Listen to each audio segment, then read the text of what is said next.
গভীর রাতে একা ল্যাবে বসে কাজ করছিল হাবিব। বাইরে ঝড়ো হাওয়া আর বজ্রপাত তার মনকে আরও অস্থির করে তুলছিল। হঠাৎ তার পুরনো রেডিও থেকে ভেসে আসে অদ্ভুত এক সিগন্যাল। হেডফোন কানে দিতেই সে শুনতে পেল এক নারীর আতঙ্কিত কণ্ঠ, যেন শব্দের ভেতরেই লুকিয়ে আছে কোনো অজানা আত্মা। দ্রুত কাগজে ফ্রিকোয়েন্সির সংখ্যা লিখতে থাকে হাবিব।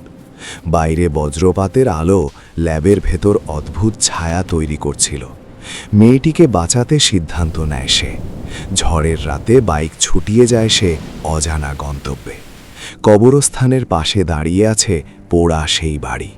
যত কাছে যায় সিগন্যাল ততই শক্তিশালী হতে থাকে।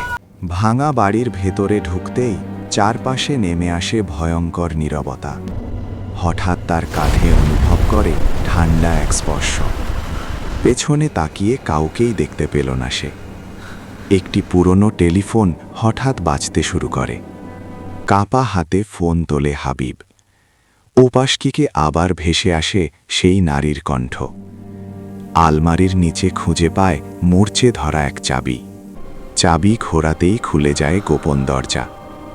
ভেতরে ছিল অদ্ভুত এক গবেষণাগার।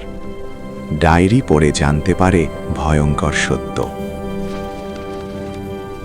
মেয়েটি বর্তমান নয়, অতীতে আটকা পড়েছে। হঠাৎ চারপাশে আগুন জ্বলে ওঠে। সময় যেন পাগলের মতো ঘুরতে শুরু করে। আগুনের ভেতর দেখতে পায় মেয়েটির ছায়া। তাকে বাঁচাতে মরিয়া হয়ে কোর্ট পাঠাতে থাকে হাবিব। ধোঁয়ায় ভরে যায় পুরো ঘর।